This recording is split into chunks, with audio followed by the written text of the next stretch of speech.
Hi తమ్ముడు. బాగున్నావు అన్న? బాగున్నా తమ్ముడు. అన్న అందరూ టీవీకే టీవీకే అంటారు. అసలు టీవీకే అంటే మీనింగ్ ఏంటన్నా? టీవీకే అంటే దాని పెద్ద విషయం ఏం లేదు. తాళ్ళూరు వెంకట కౌశిక్. అయితే మా ఫ్రెండ్స్ తాళ్ళూరు వెంకట కౌశిక్ అని పిలవలేక టీవీకే అని ముద్దుగా పిలవటం స్టార్ట్ చేశారు. అందుకని టీవీకే అయిపోయింది అట్లా. ఓకే ఓకే అన్న, అంటే ఈ సాహిత్యం అనేది, ఈ కవిత్వం అనేది సొసైటీ మీద ఏమైనా ఇంపాక్ట్ చూపిస్తుందని మీరు అనుకుంటున్నారా?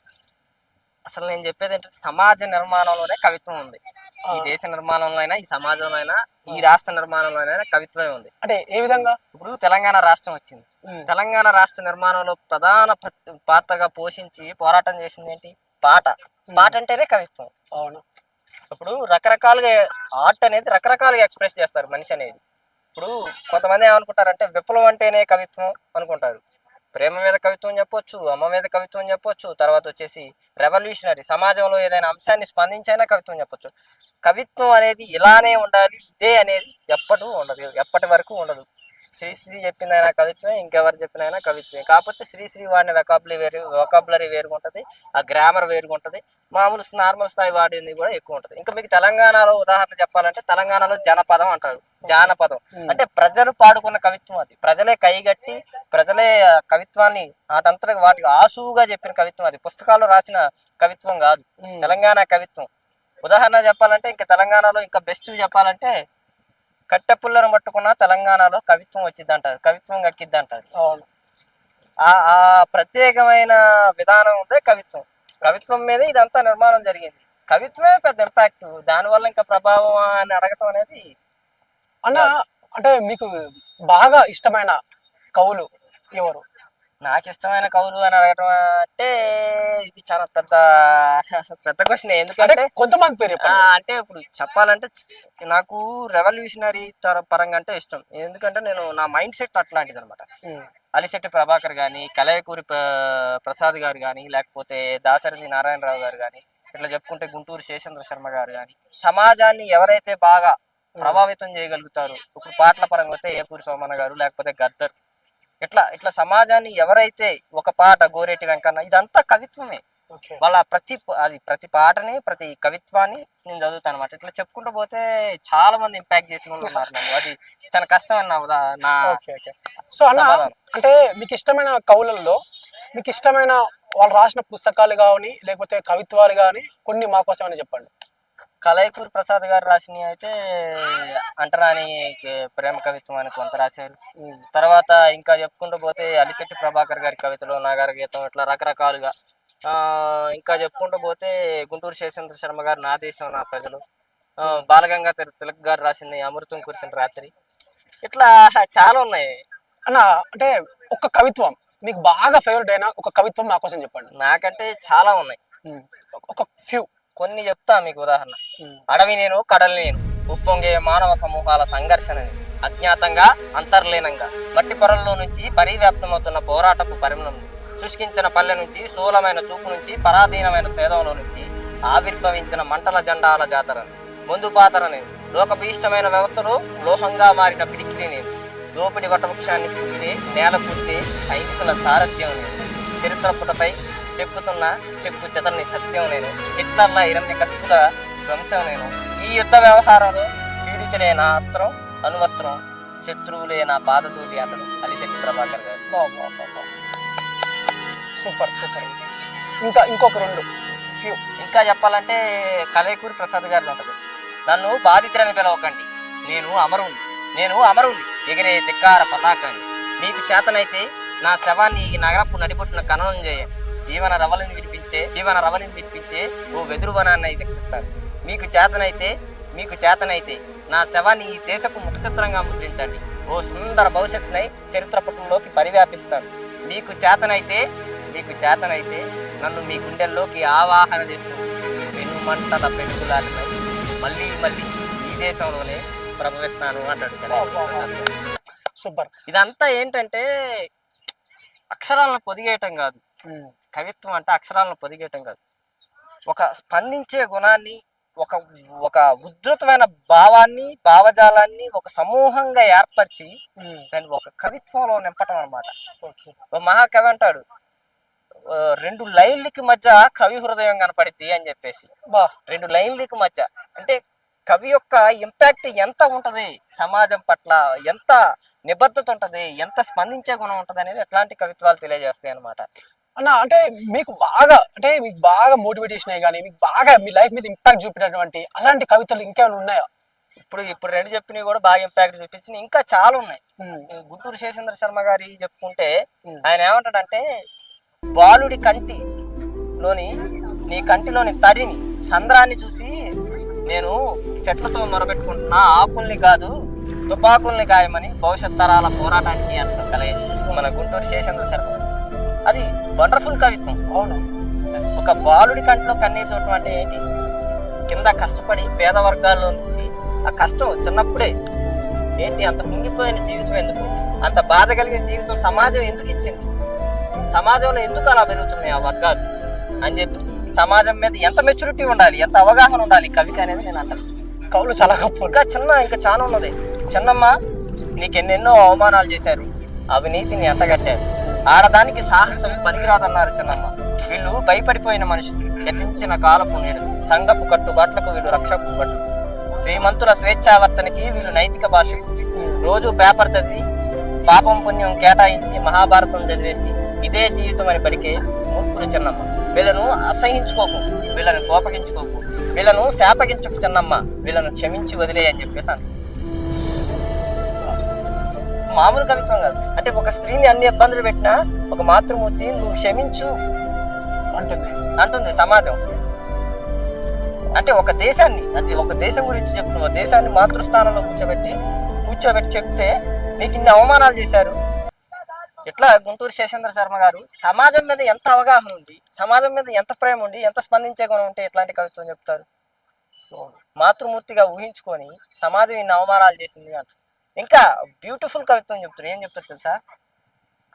మనుషులంతా తపస్సు చేసి ప్రజాస్వామ్యం అనే పావును గుర్తించారట. దానికి ఓట్లు వేసి ఈ సమాజం పెంచుతుంది అనమాట. అయితే ఆ పావు ఏం చేస్తుందంటే న్యాయాన్ని చట్టాన్ని గుడ్లుగా పెడుతుందంట. అది కళ్ళు కనపడక ఆ గుడ్లునే తింటుందంట. తింటే సమాజంలో దానికి బోరవుతున్న వాడికి తలాడిస్తుందంట. ప్రజాస్వామ్యం అనేది ప్రశ్నించిన వాడిని ఎదురు తిరిగి కాటేస్తుందంట. అది ఇప్పుడు కాదు, ఇంకొక 1000 సంవత్సరాలు ఉన్న ఆ కవిత్వం ఆ సినారియోకి ఆ సిచ్యువేషన్ సింక్ అవుతుంది. అది ఎప్పుడు నాకు తెలిసి ఒక అర్ధ శతాబ్దం కింద రాసిన కవిత్వాలు ఇవన్నీ ఇవన్నీ ఇప్పుడు ఈ సమాజంలో ఆలోచించి కోణాన్ని రాస్తే ప్రతిదీ సింక్ అయింది. వాళ్ళు మొత్తం అడ్వాన్స్ మనకంటే అడ్వాన్స్. అదే అంటారు కదా, అడ్వాన్స్ టెక్నాలజీ, ఐడియల్ టెక్నాలజీ అని బయట ఇక్కడుండి భవిష్యత్తుని ఎప్పుడో. బాధాకరమైన విషయం ఏంటంటే అప్పటికి ఇప్పటికి కూడా అది ఇప్పటికి కూడా సింక్ అవుతుందంటే మనం కొంచెం బాధపడాల్సిన విషయం. ఎందుకంటే ఇంకా అదే సిచ్యువేషన్ ఉంది సొసైటీ. అయితే సమాజం మార్పు చెందింది, ఇదివరకు ఉన్న దానికంటే కొంచెం మార్పు చెందింది. మార్పులో కూడా కష్టాలు కూడా మార్పు చెందింది. సౌకర్యం, లగ్జరీలు, ఇదివరకు అన్నం దొరకకుండా కానీ ఇప్పుడు అన్నం దొరకడం స్టార్ట్ అయింది. కానీ కష్టం అనేది కూడా ఇప్పుడు ఇదివరకు ఏంటి, ఫుడ్ దొరకకపోవటం కష్టం, ఇప్పుడు అనేది జాబ్ దొరకకపోవటం అనేది ఒక కష్టం. ట్రాన్స్ఫర్ అయింది, ఒక ఫామ్ నుంచి ఒక ఫామ్ కి ఎగ్జిస్ట్ అయింది. ఫుడ్ దొరుకుతుంది కానీ ఇక్కడ ఉపాధి దొరకట్లేదు. క్లాత్స్ ఉన్నాయి కానీ ఆ క్లాత్ ని కొనుక్కునే స్తోమత లేకుండా అయిపోయింది. అది ఇప్పుడు అది ఎవరి చేతిలో ఉంది, ఎక్కడ నడుస్తుంది, వ్యవస్థ ఏంటనేది ఎవరికి అర్థం కాదు. అది ఇక్కడ ఏంటంటే దౌర్భాగ్యం, ఈ దేశంలో ఎక్కువ చదువుకున్నాడు నిరుద్యోగం, తక్కువ చదువుకున్నాడు గొప్ప ఉద్యోగాలు అవుతున్నాడు. ఎక్కడైనా ఏ దేశంలో అయినా గొప్ప చదువుకున్నాడు గొప్ప స్థాయిలో ఉంది. అంటే పిహెచ్డి స్కాలర్షిప్ చదువుకుంటే గొప్ప స్థానం, గొప్ప ఉద్యోగం, తర్వాత వచ్చేసి గొప్ప శాలరీ ప్యాకేజ్తో ఉంది. కానీ ఇక్కడ కింద స్థాయిలో ఉంటుంది అన్నమాట, శాలరీ తక్కువ ఉంటుంది. ఇక ఇది ఏంటంటే గుణాత్మకమైన ఒక రకమైన ట్రాన్స్ఫర్మేషన్ అంటారు. అన్న మీరు అన్ని చెప్తున్నారు కానీ అలిశెట్టి ప్రభాకర్ గారు మీకు బాగా ఇష్టం అని చెప్పారు కదా, సో ఆయన చెప్పారా మీరు? అట్లే ఉండదు తమ్ముడు, నాకు నన్ను బాగా ఇంపాక్ట్ చేసిన వ్యక్తిలో కూడా అలిశెట్టి ప్రభాకర్ గారి కవిత్వం అంటే బాగా ఇష్టం. మీకు ఆల్రెడీ స్టార్టింగ్ లో కూడా చెప్తాను, సో అందుకే ఆయన గురించి ఇంకా 2-3 కూడా చెప్తా. అలిశెట్టి ప్రభాకర్ గారు ఆయన ఏమంటుందంటే, ఒక నక్క ప్రమాణ స్వీకారం చేస్తుంటే ఇవి వచ్చి దిగిన జంతువుల దగ్గర పశ్చాత్తాపం ప్రకటిస్తే ఆ కట్టు కథను నమ్మి ఇంకా పుర్రెలు అవుతూనే ఉన్నాయి జంతువులు అంటాడు. ఓకే, సో అంటే సొసైటీ మీద రాజకీయంగా ఒక పార్టీ ఇప్పుడు అధికారంలో ఉన్న పార్టీ కనుక ఏదైనా తప్పు చేసిందనుకో, మేము అధికారంలోకి వస్తే ఇది చేస్తాం అంటారు. వీడు అధికారం దిగిపోయాక మళ్ళీ వాడు చేసేది అదే, వాడు అధికారం దిగిపోయాక కూడా ఇది చేసేది సేమ్. అది ఎంత ఇంపాక్ట్ఫుల్ గా దింపాడంటే ఒక బాణం ఏటేసి దింపినట్టు దింపేశాడు. అవునవును. ఇంకోటి కూడా ఉంటది, ఆశలన్నీ ఆవిరైపోయి ఓ అబల ఆర్తనాదం చేస్తుంటే,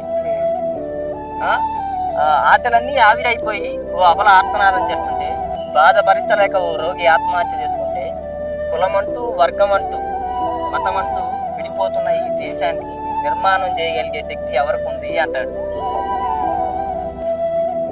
అర్థమైంది? అంటే సమాజంలో ఉన్న బాధల్ని తట్టుకోలేక ఒక మనిషి ఆత్మహత్య చేసుకుంటుంటే, వీడు పలానా కులం కాబట్టి నేను పోకూడదు, పలానా మతం కాబట్టి ఈ సమస్యకి నేను స్పందించకూడదు అని సమాజంలో ఎక్కువ జరుగుతుంది. మన పలానా వాడు మనవాడు అయితేనే స్పందించాలి, పలానా వాడు మనవాడు కాకపోతేనే స్పందించకూడదు అనే అంశాలు ఉన్నాయి. కాబట్టి సమాజం ఇంకా విచ్ఛిన్నం అవ్వడానికి కొన్ని అంశాలు స్పందించడానికి ఉందని చెప్పేసి ఈ కవిత్వం ఎంత బాగా చెప్పినా. మొత్తం అసలు అడ్వాన్స్ ఉన్నారు అసలు వాళ్ళు 50 years బ్యాకే ఆయన స్వచ్ఛందంగా ఏం చెబుతారంటే, చాటుమాటుగా అద్దాంగి చేతలో కన్నీళ్లు చెరుకుతున్నప్పుడు సంసారం బరువెంతో సమీక్షించగలిగిన వాడిని, ఆల్బిస్టర్ ఐన్స్ టైపుల రేకుల కింద పడి నలిగిపోతున్న మానవాతీతుని అఫ్ కోర్స్ రోజుకో కవిత్వాన్ని రాయలేనా, అది నాకు పెన్నుతో పెట్టిన విద్య అంటాడు. ఆల్బిస్ట్ ఐన్స్టీన్ రేకులు అంటే ఇనుప రేకుల కింద పడి నలిగిపోతున్నా చాటుమాటుగా అర్థంగా అంటే నేను డబ్బులు సంపాదించట్లేదు, కవిత్వం ఒక గొప్ప వృత్తిగా పెట్టుకున్నా, నాకు కవిత్వం అనేది ఒక దైవంతో సమానం, నేను డబ్బులు సంపాదించను, ఆమె తిండి కావాలి, మరి మనిషి బతకాలంటే తిండి కావాలి, ఇవన్నీ నాకు చెప్పలేక చాటుమాటుగా ఉండి కన్నీళ్ళని జరుగుతున్నప్పుడు ఏంటి చాట్లో కన్నీళ్ళని జరుగుతుందంట. అసలు అది వండర్ఫుల్ థాట్ కదా, ఎట్లా ఊహించిండు అది చెప్పి రోజు అఫ్ కోర్స్ ఇంత బాధ ఉన్న వ్యక్తి నాకు పైకి కనపడకుండా సమాజంలో ఇన్ని కోణాలను చూసి నేను అఫ్ కోర్స్ ఒక కవిత్వాన్ని రాయలేనా అని ఫినిష్ ఇచ్చేసింది. అది కదా అలిశెట్టి ప్రభాకర్ అంటే, అది కదా కవిత్వం అంటే, అది కదా సాహిత్యం అంటే. ఇలాంటి కవితలు రాస్తే మనకి ఎందుకన్నా ఫేవరెట్ గారు 100% అవుతారు. 200% తెలుగు సాహిత్యం అనేది ఇంకా బయటికి రావాలి. స్టోరీస్ మన చిన్నప్పటి నుంచి ఇంగ్లీష్ మీడియాలు నర్సరీలు చదివే అంటే తెలుగు కవిత్వాన్ని చదివేయాలి. తెలుగు కవిత్వాన్ని తెలుగు సాహిత్యాన్ని ఎందుకు చదివేమంటే, ఒక మనిషి వ్యక్తిత్వాన్ని నిర్మాణం చేసేది పుస్తకం. నేను ఎందుకు ఈ మాట చెప్తున్నానంటే, పుస్తకం అంటే సగం కాలిన ఉద్యమం. ఎప్పుడు నేను చెప్తున్నాను సగం కాలిన ఉద్యమం. ఎప్పుడైనా మీరు ఎలక్ట్రిక్ ఎనర్జీ కెమికల్ ఎనర్జీ విన్నారా? కెమికల్ ఎనర్జీ అనేది ఎలక్ట్రిక్ ఎనర్జీగా మారిద్దని చెప్పేసి. కవి అనేవాడు ఎప్పుడు పోరాటాన్ని ఒక సగం కాలిన ఉద్యమంలో పుస్తకంలో నింపుతున్నమాట. నువ్వు నేను చదవాలి, దాన్ని చదివి దాన్ని మెకానికల్ ఎనర్జీగా భవిష్యత్తులో ఒక పోరాటానికి, అది ఉద్యోగానికి అయితే ఏంటి, సమాజంలో స్పందించడానికి అయితే ఏంటి, ప్రేమకైతే ఏంటి, నీ భవిష్యత్తును నిర్మాణం చేసుకోవడానికి అయితే దాన్ని ఒక ఎనర్జీకి వాడుకోవాలి. అందుకే నేను ఎప్పుడూ చెప్పే అంశం ఏంటంటే, పుస్తకం అనేది ఎప్పుడు సగం కాలిన ఉద్యమం. అది నువ్వు ఏ కోణంలో చూస్తే ఆ కోణంలో వెలిగిద్ది అనమాట. అందుకే పుస్తకం తెలుగు సాహిత్యానికి ముఖ్యమైన ఇంపాక్ట్ ఇవ్వండి, ప్రాముఖ్యత ఇవ్వండి. అది చూపించే ఇంపాక్ట్ గొప్పగా ఉంటుంది.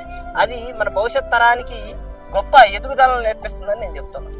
అన్న, ఈ తెలుగు సాహిత్యం తగ్గిపోవడానికి అసలు కారణాలు ఏంటి? ఇది చాలా పెద్ద క్వశ్చన్ తమ్ముడు. ఎందుకంటే తెలుగు సాహిత్యం తగ్గిపోవడానికి అనేక కారణాలు.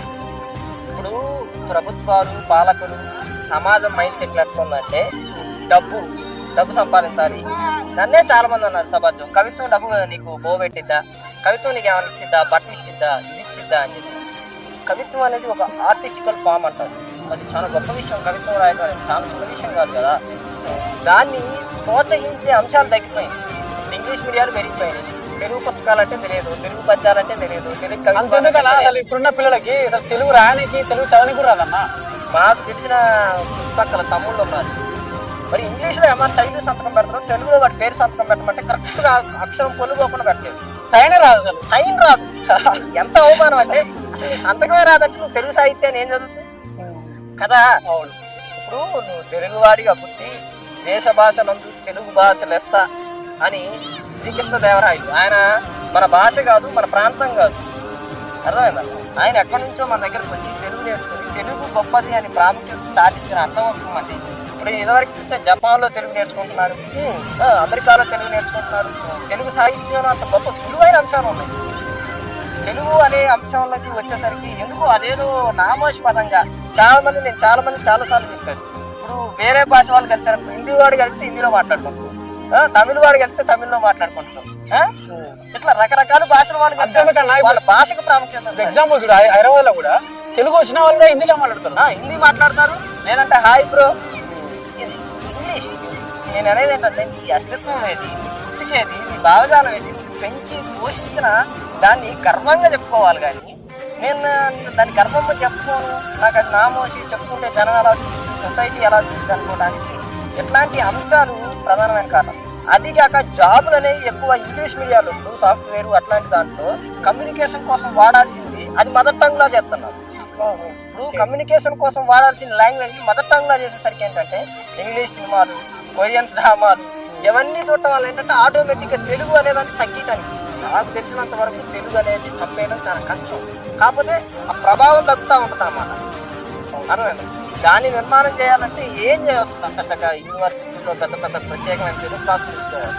మనకు పుట్టిన పిల్లవాళ్ళకి, మన ఇంట్లో ఉన్న పిల్లవాళ్ళకి తెలుగు నేర్పించండి, తెలుగు పుస్తకాల గురించి చదివించండి, తెలుగు కవుల గురించి చెప్పండి, తెలుగు వేమన పద్యాల గురించి చెప్పండి. ఇక పద్యాలు మా చిన్నప్పటి నుంచి చెప్పుకుంటే చాలా రకాలు ఉన్నాయి, రకరకాల పద్యాలు చెప్పుకోవచ్చు. వేమన పద్యాలు ఉన్నాయి. లైఫ్ గురించి చాలా సింపుల్గా చెప్తారు అనమాట. తల్లిదండ్రుల ఉచ్చ తనయుడు అయిపుట్టు, అత్తమామల ఉచ్చ ఆలి అయిపుట్టు, ఈ ఉచ్చల బతుకుట్టు ఉత్సాహం వేళ విశ్వదాభిరామ వినరవేమ అంటారు. లైఫ్ని అది చాలా మందికి చిన్న అనుకుంటారు, కానీ అది ఎంత గొప్ప ఎంత గొప్ప పద్యం, ఎంత గొప్ప కవిత్వం అది. అది కదా నువ్వు నేర్పించాల్సింది. అది నేర్పిస్తే నీ వ్యక్తిత్వం నిర్మాణం అయింది కదా అంటారు. సమాజానికి అది మంచి చేసేది తప్ప సమాజానికి హాని చేసేది కాదు. 100 రెట్లు సమాజంలో నీకు గొప్ప మనిషిగానే చిత్రీకరించింది. కవిత్వం, పుస్తకం, సాహిత్యం జీవితానికి ఉపయోగపడే అంశాలు ఇప్పుడున్న పుస్తకాలు లేవు. ఎందుకు అంటే ఒక మనిషి ఫెయిల్ అయితే చచ్చిపోతాం, ఎగ్జామ్లో ఫెయిల్ అయితే చచ్చిపోతున్నావు, ఫోన్ ఇవ్వకపోతే చచ్చిపోతున్నావు, అమ్మ తిట్టిందని చచ్చిపోతున్నావు, నాన్న తిట్టిందని చచ్చిపోతున్నావు.